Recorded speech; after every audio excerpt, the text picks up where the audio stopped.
वैसे लास्ट की वीडियोस में हम लोग बात कर रहे थे रेस्पिरेटरी ऑर्गन्स की, हम लोग बात कर रहे थे, ठीक है ना। इसमें थोड़ा सा और बताया था। दोबारा हमने बात की थी दो क्या वन पेयर ऑफ लंग्स पाया जाए दोनों तरफ, जिसमें राइट लंग में 3 लोब होते हैं, जो लेफ्ट लंग होता है इसमें क्या होते हैं 2 लोब पाए जाते हैं, ठीक है ना। यदि दोनों की बात की जाए तो इनमें छोटी छोटी क्या पाई जाएंगी, पोर्स पाए जाएंगे। इन पोर्स को हम लोग बोलते हैं, कहाँ लिखा था, कहीं नहीं लिखा, क्या यहाँ लिख देता हूँ मैं, एल्वियोलाई। इन पोर्स को हमने बोला एल्वियोलाई बोला है, ठीक है ना। यही क्या है, रेस्पिरेटरी सिस्टम की यूनिट है। यही क्या है, रेस्पिरेटरी सिस्टम की यूनिट है। Okay, unit of respiratory system. दूसरी बात कह सकते हैं, यहीं से क्या होगा, एल्वियोलाई से ही क्या होगा, गैसों का एक्सचेंज होगा, गैसों का एक्सचेंज होगा, ब्लड होगा इसमें। यदि एक एल्वियोलाई को इस प्रकार से बनाया जाए, एक लंग के अंदर इस प्रकार से 3 पार्ट्स पाए जाते हैं, राइट वाले के, लेफ्ट वाले के 2 पाए जाते हैं, ठीक है ना। इस प्रकार से लंग पाए जा रहे हैं। तो इसको एक देख रहा हूं मैं इतना बड़ा, ठीक है ना। ये क्या है, एल्वियोलाई है। इसको मैंने खींचकर इतना बड़ा कर दिया फिलहाल माइक्रोस्कोप से, ठीक है ना। ओके, तो इसके अंदर क्या होंगी, छोटी छोटी कैपिलरीज पाई जाएंगी, छोटी छोटी कैपिलरीज होंगी। ये कैपिलरीज कौन सी होंगी, ब्लड कैपिलरीज होगी, जिनसे क्या होगा, ब्लड आएगा और इनमें से ब्लड जाएगा, ठीक है ना। अब यहाँ पर क्या हुआ, जैसे ही हमने ऑक्सीजन ली है, जैसे ही हमने O2 को इनटेक किया है, ठीक है ना, तो O2 आएगी। O2 किस में चली जाएगी, ब्लड में चली जाएगी, ठीक है ना। ब्लड किसको छोड़ देगा इसमें वापस लाके, CO2 को। CO2 कहाँ से, बाहर, बॉडी से बाहर रिलीज कर दी जाएगी। तो सारा का सारा जो भी गैसेस एक्सचेंज का जो प्रोसेस होता है, ठीक है ना, यह कह सकते हैं गैसेस एक्सचेंज के लिए जो मेन सरफेस होती है वो क्या होती है, एल्वियोलाई होती है, ठीक है ना। एक लंग में, मतलब ये कह सकते हैं 1 पेयर ऑफ लंग में, दोनों में भी कह सकते हैं, या फिर एक ह्यूमन बॉडी के अंदर लगभग 60 करोड़ क्या होंगी, एल्वियोलाई पाई जाएंगी। लगभग क्या पाई जाएंगी, 60 करोड़ के आसपास एल्वियोलाइज पाई जाएंगी। अब एक एल्वियोलाई की यदि बात की जाए, इसकी हमने जैसे कि बात की है, एक एल्वियोलाई की यदि बात की जाए तो ये क्या होगी, बहुत ज़्यादा छोटा सा छेद होता है, जिसका पूरा का पूरा डायमीटर बोलते हैं हम लोग। ये जो लेंथ होती है 2 इंटू रेडियाई, इसको क्या बोलते हैं, डायमीटर मीटर बोलते हैं। ये बिल्कुल एक सर्कुलर पाया जा रहा है स्ट्रक्चर, एक छेद पाया जा रहा है सर्कुलर फॉर्म में, जो इसकी पूरी फुल लेंथ है, ठीक है ना। इसको हम लोग क्या बोलते हैं, डायमीटर बोलते हैं। इसके डायमीटर की यदि बात की जाए तो 0.2 mm क्या होगा, इसका डायमीटर पाया जाता है, ठीक है ना। जिसके अंदर क्या होंगी, बहुत ज़्यादा मात्रा में ब्लड कैपिलरीज, ठीक है ना, आकर मिलती हैं, आकर क्या होंगी, इसके अंदर मिलेंगी, ठीक है ना। तो एक हो जाती है आपकी एल्वियोलाई की स्ट्रक्चर भी थोड़ा सा हो जाती है, ठीक है ना। फिर हम लोग बात करते हैं मैकेनिज्म की। मैकेनिज्म ऑफ रेस्पिरेशन कि रेस्पिरेशन है, रेस्पिरेशन हो किस प्रकार से, रेस्पिरेशन हो किस प्रकार से, ठीक है ना। मैकेनिज्म ऑफ रेस्पिरेशन, तो इसको हम लोग बोलते हैं, 2 पार्ट्स में डिवाइड करते हैं। पहला होता है इंस्पिरेशन, सेकंड होता है एक्सपिरेशन, ठीक है ना। इंस्पिरेशन हम लोग कह सकते हैं बहुत ज़्यादा, इन जो बनाए वर्ड बनाए इनटेक से, एक्स जो बनाए इसको हम लोग यूजफुल में ले सकते हैं किसी भी चीज़ को रिलीज करने से, मतलब, ठीक है ना। एक्स का मतलब होता है रिलीज, इनका मतलब हो गया इनटेक, ठीक है ना। तो इनटेक हम किस चीज़ को लेते हैं, रेस्पिरेशन में O2 को लेते हैं, इनटेक ऑफ O2, ठीक है ना। क्या कहलाएगा, इंस्पिरेशन कहलाएगा। रिलीज किसको करते हैं, ऑफ CO2 को करेंगे, बॉडी से बाहर रिलीज करेंगे, तो इसको बोलेंगे एक्सपिरेशन। तो हम लोग फर्स्ट अभी देखते हैं इंस्पिरेशन।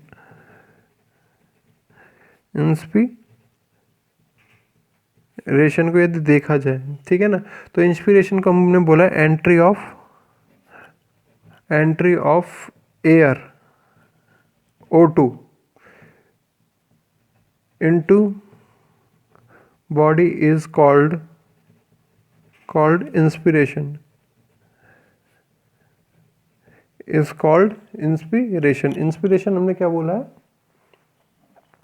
कि बॉडी के अंदर O2 की एंट्री को ही हमने क्या बोला है, इंस्पिरेशन बोला है। अब एक बार हम लोग सांस लेते हैं तो हम में क्या क्या चेंजेस आते हैं, जैसे कि हम लोग बोलते हैं हमारी चेस्ट साइज जो होती है, चेस्ट के अंदर क्या पाए जाते हैं, लंग्स पाए जाते हैं, जो कि हमने अभी इससे ये जो बना रखा है ऊपर भी डायग्राम बना रखा है एक बेकार सा, ठीक है ना। तो इसमें क्या होगा, इनका जो वॉल्यूम होगा, वॉल्यूम होता है, मान लो एक गुब्बारा है, मान लो एक गुब्बारे लाइक स्ट्रक्चर, ये गुब्बारा ही है, ये लगा लो, इसमें हवा भर रहे हैं तो ये क्या होगा, फूल जाएगा, जैसे ही हवा निकालेंगे सिकुड़ जाएगा, ठीक है ना। मतलब इंस्पिरेशन में हमेशा जो है वॉल्यूम, इंस्पिरेशन का जो प्रोसेस है इसमें वॉल्यूम क्या होगा, हमेशा बढ़ेगा। किसी भी चीज़ का वॉल्यूम होता है जगह घेरने की क्षमता, ठीक है ना, जगह घेरने की क्षमता, इसको बोलते हैं हम लोग क्या, वॉल्यूम कहते हैं, ठीक है ना। जैसे कि गुब्बारे में हम लोग हवा घेरते हैं, हवा भरते हैं तो वो क्या होता है, ज़्यादा से ज़्यादा जगह को घेरेगा, जैसे ही हवा निकालने लग जाएंगे तो वो जगह भी क्या होती जाएगी, कम होती जाएगी, ठीक है ना। तो इंस्पिरेशन का प्रोसेस भी सीधा सिंपल सा यही है। इंस्पिरेशन यही कहता है हमसे कि जैसे ही इंस्पिरेशन का प्रोसेस होगा, हवा मतलब O2 की एंट्री होगी तो क्या होगा, ये जो लंग्स होंगे ये फूलने लगेंगे। अब ये फूलने के प्रोसेस में से क्या क्या बॉडी के अंदर चेंजेस आए, बॉडी के अंदर क्या क्या चेंजेस आए, तो इन दोनों लंग्स को नीचे की तरफ से जोड़े हुए रखता है एक होता है डायफ्राम। क्या होता है, डायफ्राम, ठीक है ना। डायफ्राम में अगर ये फूलेंगे मतलब पहले एक कंडीशन ये है, दूसरी मैं साफ करने पे बनाता हूँ मैं, लो इस प्रकार से क्या पाए जा रहे हैं, लंग्स पाए जा रहे हैं अपने पास,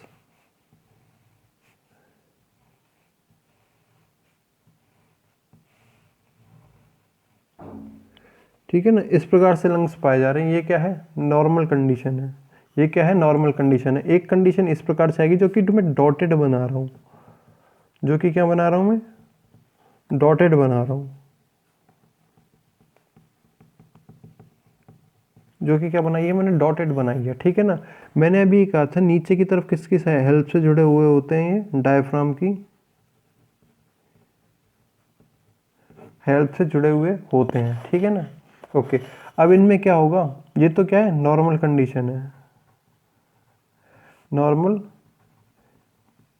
कंडीशन है, ओके।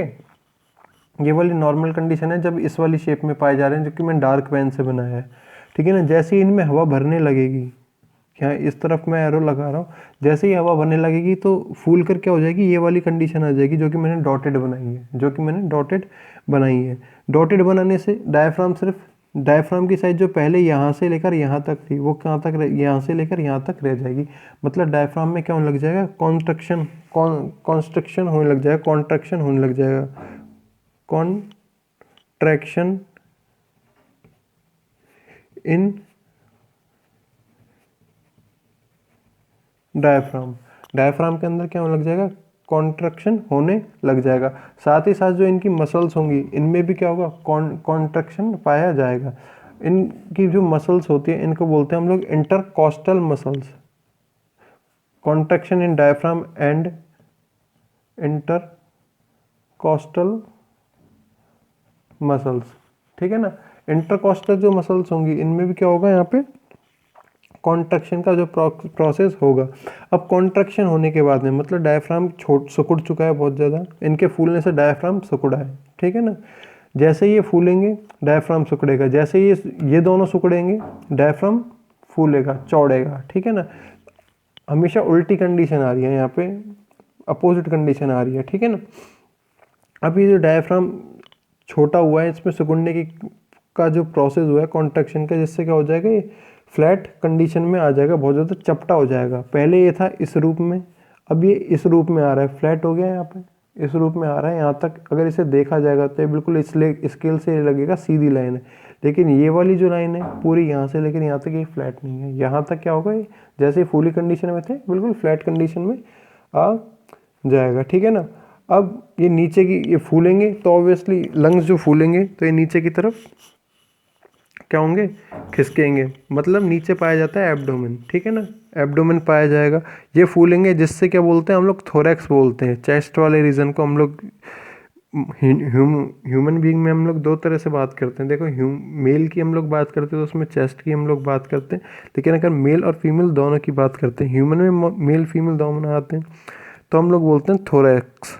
इस रीजन को हम लोग बोलते हैं थोरैक्स, ठीक है ना। तो जो इसका जो स्पेस होता है पूरा का जहाँ पे लंग्स पाए जाते हैं, इसको बोलते हैं थोरैसिक कैविटी। थोरैसिक कैविटी बोलते हैं, ठीक है ना। थोरैसिक कैविटी का क्या हो जाएगा, वॉल्यूम, अभी अभी मैंने बताया था गुब्बारे की तरह, वॉल्यूम क्या हो जाएगा, बढ़ जाएगा। यहाँ पे थोरैसिक कैविटी का क्या होगा, वॉल्यूम बढ़ जाएगा। ओके, अब इनके ऊपर लंग्स हमेशा किसके ऊपर सुरक्षित पाए जाते हैं, जो कि हम लोग बात करते हैं, कई व्यक्ति तुमने देखे होंगे जिनका हड्डियां दिखने लग जाती है, इस प्रकार से क्या पाया जाता है, रिप्स पाई जाती हैं। क्या पाई जाती हैं, इन्हें बोलते हैं हम लोग रिप्स। कई अच्छे अच्छे आदमी होते हैं जो कि सोमरस का पान करते हैं, उनमें आप लोग अच्छे से इसमें देख सकते हो, ठीक है ना। सोमरस वाले व्यक्ति में इनको आराम आराम से देखी जा सकती हैं, रिप्स गिनी भी जा सकती हैं, स्केलेटन में आपने देखा होगा, ठीक है ना। तो ये जो रिप्स होंगी ये क्या होंगी, ऊपर की तरफ खिसकने लगेंगी। जैसे ही इसमें लंग्स का वॉल्यूम बढ़ेगा, ये रिप्स क्या होंगी, ऊपर की तरफ उठने लगेंगी, जिससे थोरैसिक जो कैविटी थी इसका भी वॉल्यूम क्या हो जाएगा, बढ़ जाएगा, ठीक है ना। थोरैसिक कैविटी का भी क्या होगा, वॉल्यूम बढ़ जाएगा। तो इसके लिए हमने प्रोसेस बनाया है। इसके लिए जो एयर आई है, इनटेक करी है हमने, हम पढ़ रहे हैं ओनली इंस्पिरेशन की हम लोग बात कर रहे हैं, ठीक है ना। तो ये प्रोसेस आएगा नॉस्ट्रल से होकर, नॉस्ट्रल में आएगी सबसे पहले एयर, फिर उसके बाद में आएगी नेजल कैविटी। कल हमने देख लिया नेजल कैविटी क्या है, ये सारे का पूरा पाथवे हमने देख लिया था। उसके बाद में आएगी फेरिंग्स में, नोसोफेरेंजियल भी बोल सकते हैं इसे, नोसोफेरेंजियल कैविटी, ब्रैकेट में लिख देता हूँ नेसोफेरेंजियल कैविटी, ठीक है। नेसोफेरेंजियल कैविटी के बाद में आएगी एपिग्लॉटिस,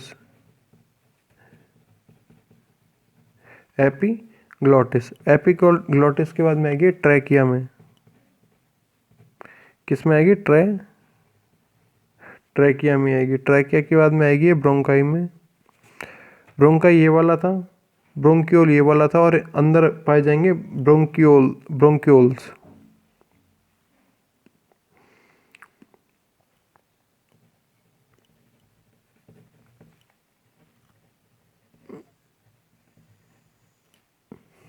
ठीक है ना। उसके बाद में आ जाएगी छोटी छोटी, इसमें क्या पाई जाएंगी, एल्वियोलाई पाई जाएंगी, एल्वियोलाई के अंदर आ जाएंगी, ठीक है ना। पूरा का पूरा ये प्रोसेस चलेगा। इसको बोलेंगे हम लोग क्या, मैकेनिज्म ऑफ इंस्पिरेशन। हम लोगों ने रेस्पिरेशन की बात की, रेस्पिरेशन को हमने दो पार्ट्स में डिवाइड किया, पहला था इंस्पिरेशन, दूसरा था एक्सपिरेशन। इंस्पिरेशन में हमने बात किया एंट्री ऑफ O2 की, एंट्री ऑफ एयर की बात की है। एंट्री ऑफ एयर होगी तो इसमें क्या क्या चेंजेस हुए, चेंजेस ड्यूरिंग इंस्पिरेशन, मतलब इंस्पिरेशन का जो प्रोसेस हो रहा है इसके समय क्या क्या चेंज हुआ। हमने फर्स्ट बात की जो चेस्ट थी या थोरैक्स शेप इज फ्लैट, किसके कारण हुई है, डायफ्राम के कारण, ठीक है ना।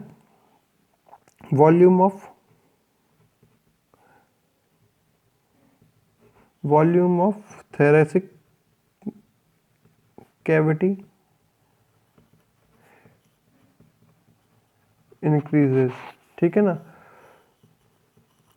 रिप्स क्या हो जाएंगी, ये जो हमने हड्डियां बनाई थी अच्छी वाली, ये वाली बनाई है ना, ribs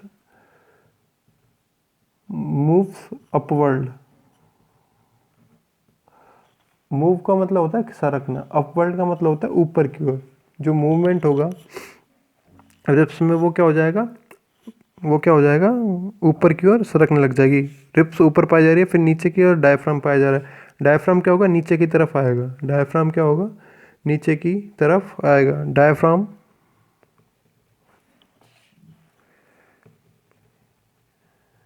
diaphragm downs in the abdomen, downs in the abdomen, ठीक है ना। Diaphragm downs in the abdomen. तो ये पूरा का पूरा प्रोसेस हो गया हमारा क्या, इंस्पिरेशन का। बाकी नेक्स्ट वीडियो में हम लोग बात करेंगे एक्सपीरेशन की। Thank you.